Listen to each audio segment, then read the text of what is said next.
గోర మగువ ఛానల్ ప్రేక్షకులకు స్వాగతం. ఈరోజు మనం నేనొక ట్రాన్స్కి తల్లిని అని ముకుందమాల గారు తన కుమారుడి గురించి చెప్పిన విషయాలను ఇప్పుడు మనం తెలుసుకుందాం. ఎలాంటి ఆంక్షలు హద్దులు లేని మాతృప్రేమకు నిలువెత్తు రూపం ముకుందమాల. తన కడుపున పుట్టిన బిడ్డ యుక్త వయసు వచ్చాక మొదట తాను గే అని చెబితే పర్లేదు, నువ్వు నా బిడ్డవు అని కొండంత అండగా మారారు. కొన్నాళ్లకు అబ్బాయిని కాదు అమ్మాయిని అనగానే నాకు పుట్టింది అమ్మాయే అనుకుంటా అంటూ బిడ్డలో జీవితకాలానికి సరిపడా ఆత్మస్థైర్యాన్ని నింపారు. ఇప్పుడు తన కూతురులాంటి వారందరి హక్కుల కోసం గళం విప్పారు. ఎల్జీబీటీక్యూ వ్యక్తుల హక్కుల ఉద్యమంతో మమేకమై కన్నవారు తిరస్కరించిన కమ్యూనిటీకి పెద్దమ్మగా మారిన ముకుందమాల క్వీర్ బంధు ప్రస్థానం గురించి ఏం చెప్పారో ఇప్పుడు తెలుసుకుందాం. నా బిడ్డలాంటి వారి హక్కుల కోసం క్వీర్ బంధు పేరెంట్స్ అసోసియేషన్ ప్రారంభించాను.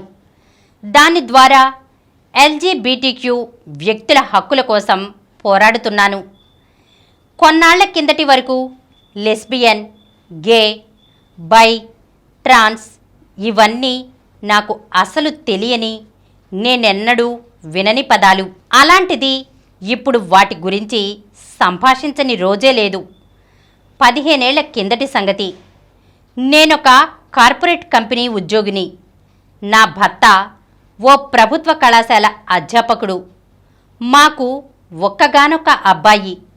వాడు మొదటి నుంచి చదువులో చాలా చురుకు. ప్రతి తరగతిలోనూ వాడే స్కూల్ ఫస్ట్.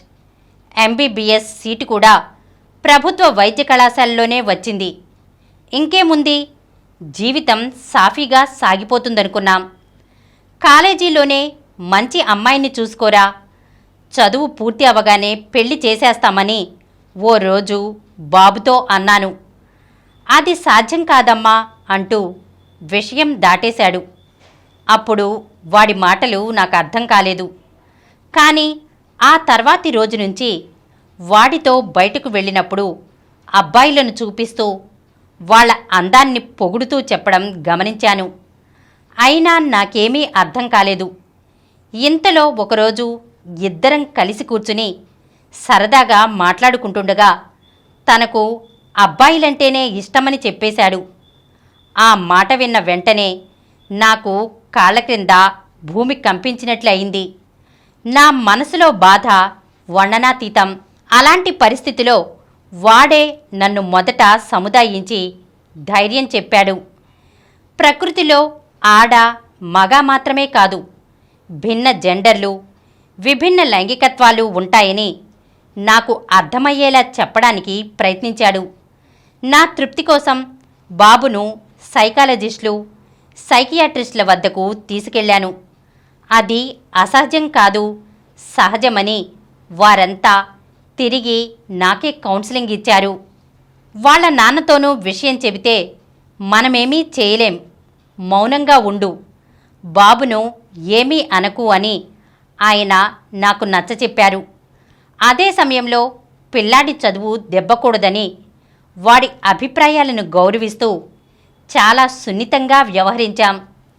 మేము ఏమాత్రం కాస్త భిన్నంగా స్పందించినా అది వాడి చదువు, కెరీర్ మీద ప్రభావం చూపుతుందని అనిపించింది. తన జెండర్ అస్తిత్వాన్ని అప్పుడే బహిర్గతం చేస్తానన్నాడు. మెడిసిన్ పూర్తి అయ్యే వరకు ఆగమన్నాను.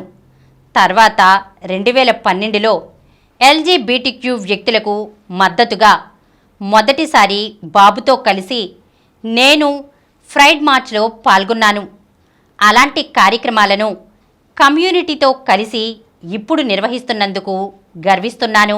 మా అబ్బాయికి చిన్నప్పటి నుంచి భయంతో కాకుండా బాధ్యత నేర్పిస్తూ పెంచాను. మనసులోని ప్రతి మాటను నిర్భయంగా నాతో పంచుకునే స్వేచ్ఛ వాడికి ఎప్పుడూ ఉండేది. ఇద్దరం కలిసి హెచ్ఐవి బాధిత చిన్నారులకు, వృద్ధాశ్రమాలకు వెళ్ళి తోచిన సహాయం అందిస్తుండేవాళ్ళం. అలా వాడికి బాల్యం నుంచి సేవాభావాన్ని కొంత అలవర్చగలిగాం. ఒకరోజు నన్ను అడిగాడు, అమ్మా, నాకు అండగా ఉన్నట్లే నాలాంటి వారందరి కోసం కూడా నిలబడవచ్చు కదా అని. వాడిదంత మంచి మనసు. అలాంటి వాడికి ఈ సమాజం నుంచి అవమానాలు, చీత్కారాలు ఎదురవడం నాకిష్టం లేదు. ఎంబీబీఎస్ అయిపోగానే విదేశాలకు వెళ్ళమని సూచించాను. వాడి ప్రతిభకు యూరప్లోని ఓ మంచి యూనివర్సిటీలో మాస్టర్స్కు ఫ్రీ సీటు వచ్చింది. అక్కడే ఎంఎస్ జెరోంటాలజీ పూర్తి చేశాడు. తర్వాత నిమ్స్లో జీరియాట్రిక్ మెడిసిన్పై పీజీ డిప్లొమా చదివాడు. అమెరికాలోని ప్రముఖ యూనివర్సిటీలో జెరోంటాలజీలో ఎల్జీబీటీక్యూ వ్యక్తుల ఏజింగ్ మీద పీహెచ్డీ చేస్తున్న సమయంలో తన అస్తిత్వం ట్రాన్స్ అమ్మాయిగా నిర్ధారించుకున్నాడు. జెండర్ విషయంలో స్పష్టత వచ్చినందుకు నేను సంతోషించాను. హార్మోన్ రీప్లేస్మెంట్ థెరపీ లాంటివి తీసుకుంటున్నప్పుడు విపరీతమైన మూడ్ స్వింగ్స్తో అవస్థపడింది.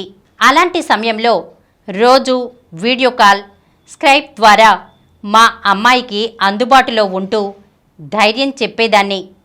అమెరికాలోనూ ముఖ్యంగా ట్రంప్ కాలంలో కొన్ని సమస్యలు ఎదురయ్యాయి. వాటన్నిటినీ అధిగమించడానికి అవసరమైన మానసిక స్థైర్యాన్ని అందిస్తూ నా బిడ్డకు ఓ తల్లిలానే కాదు, అంతకు మించిన స్నేహితురాలిగా మార్గనిర్దేశం చేశాను. ఇప్పుడు పీహెచ్డీ పూర్తి చేసి పోస్ట్ డాక్టోరల్ కోసం ప్రయత్నిస్తోంది. అది మేము ₹1 ఫీజు చెల్లించకుండా తన ప్రతిభతోనే ఇంతవరకు చదువుకుంది. ట్రాన్స్ అమ్మాయిగా ఇంటికి మొట్టమొదటిసారి నా బిడ్డ వస్తున్నప్పుడు మా వీధిలోని ప్రతి ఇంటికి వెళ్ళి విషయాన్ని వివరిస్తూ మా అమ్మాయిని ప్రశ్నలతో ఇబ్బంది పెట్టవద్దని కోరాను.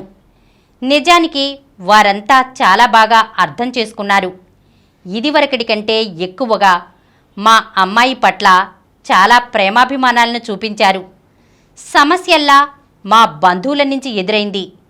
ఇంటి పేరు చెరకొడుతున్నారంటూ కొందరు రక్త సంబంధికులు విమర్శించారు. అప్పటి నుంచి నేను కూడా పేరుకు ముందు ఇంటి పేరు రాయడం మానేశాను. చాలా దగ్గరి బంధువులు కూడా ఇళ్లల్లో వేడుకలకు నన్ను ఆహ్వానిస్తున్నారు, కానీ మా అమ్మాయి గురించి మాత్రం అస్సలు అడగరు. అలాంటప్పుడు నాకు చాలా బాధగా ఉంటుంది. అయినా నా కూతుర్ను గౌరవించని వాళ్లతో బంధుత్వాన్ని నేను వదులుకోలేదు. ఎప్పటికైనా వారిలో మార్పు వస్తుందనే ఆశతోనే ప్రతి వేడుకకు వెళ్ళి అవసరమైతే నా వంతు సహాయం చేస్తుంటాను. ఎల్జీబీటీక్యూ వ్యక్తులు సాటి మనుషులే అని తెలియజెప్పేందుకు ప్రయత్నిస్తుంటాను. నా కూతురికి ఇచ్చిన మాట ప్రకారం ఇంటి నుంచి బయటకు వచ్చి ఒంటరిగా జీవిస్తున్న ఎల్జీబీటీక్యూ వ్యక్తుల్లో మానసిక స్థైర్యం నింపేందుకు నా వంతుగా ప్రయత్నిస్తున్నాను. అలా నాకు జర్మనీ, లండన్, అమెరికా, కెనడా తదితర దేశాల్లో చదువుతున్న వారు రెగ్యులర్గా ఫోన్ చేసి మాట్లాడుతుంటారు. వాళ్ళ ఇళ్లలో పరిస్థితిని వివరిస్తూ, మీలాగా మా అమ్మానాన్న కూడా మా లైంగికత్వాన్ని అంగీకరిస్తే ఎంత బాగుంటుంది ఆంటీ అంటూ బాధపడుతుంటారు. నాకున్న పరిచయాలతో 10 మంది వరకు ఎల్జీబీటీ వారికి కార్పొరేట్ కంపెనీలలో ఉద్యోగాలు ఇప్పించగలిగాను. ఇంట్లో అంగీకారం లేని వాతావరణంలో ఇమడలేక చాలామంది మదనపడుతుంటారు. అలాంటి వారికి అవసరమైన సహాయ సహకారాలు అందిస్తూ గైడ్ చేస్తున్నాం. ఇలా 14 ఏళ్లుగా కమ్యూనిటీతో కలిసి పనిచేస్తున్న క్రమంలో ముంబైలోని Sweekar rainbow parents WhatsApp group స్ఫూర్తితో క్వీర్ బంధు పేరెంట్స్ అసోసియేషన్ను ఇక్కడ ప్రారంభించాను. దీని ద్వారా కన్నవారి ఆలోచనల్లో మార్పు తెచ్చేందుకు ప్రయత్నిస్తున్నాను. నాలా బయటకు వస్తున్న వాళ్ళు చాలా తక్కువ. ట్రాన్స్ వ్యక్తులకు గుర్తింపు కార్డులు ఇప్పించడం, మెరుగైన వైద్య సేవలు, ప్రభుత్వ సంక్షేమ పథకాలు అందేలా చూడడం లాంటి కార్యక్రమాలు కమ్యూనిటీతో కలిసి నిర్వహిస్తున్నాను. తెలంగాణ స్టేట్ ట్రాన్స్జెండర్ వెల్ఫేర్ బోర్డులోనూ నన్ను సభ్యురాలిగా తీసుకున్నారు. మా చొరవతో లీగల్ సర్వీస్ అథారిటీ సేవలను ఎల్జీబీటీక్యూ వారికి అందేలా చేయగలిగాం. ఇలా కమ్యూనిటీ వెన్నంటే ఉండి చివరి వరకు వారి కోసమే పనిచేయాలని ఉంది. ఈరోజు మనం నేనొక ట్రాన్స్కు తల్లిని అంటూ ముకుందమాల గారు తన కుమారుడి గురించి చెప్పిన విషయాలను తెలుసుకున్నాం కదా. మరొక అంశంతో మళ్ళీ కలుద్దాం. ఈ కార్యక్రమం మీకు ఎంతో నచ్చింది కదా. ఇటువంటి మరిన్ని వీడియోల కోసం అనతి కాలంలోనే 20 కోట్ల వ్యూస్ సాధించిన డాక్టర్ సమరం మల్టీ ఛానల్ నెట్వర్క్ సమర్పించు గోరా మగువ ఛానల్కు సబ్స్క్రైబ్ చేయండి, లైక్ చేయండి, మీ ఫ్రెండ్స్కి షేర్ చేయండి. అలాగే ప్రక్కనున్న గంట సింబల్ని ప్రెస్ చేయడం మర్చిపోకండి. Please download Samaram multi-channel app and watch your favorite channels from your mobile. App available on Google Play Store and subscribe to the channels.